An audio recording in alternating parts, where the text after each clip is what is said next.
دو ویژگی خاص چراغ تریمو باعث شده که اون فقط یه چراغ دانلایت بدون لبه نباشه. یکی از ویژگی‌های خاص این چراغ دو جزئی بودن اونه.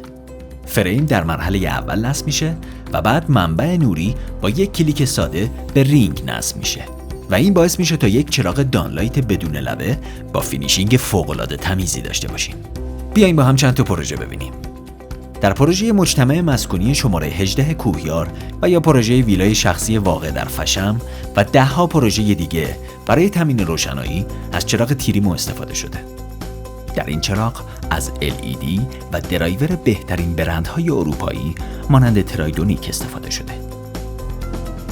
این چراغ در دو مقطع دایره و مربع تولید میشه و شما در انتخاب رنگ بدنه آزادید.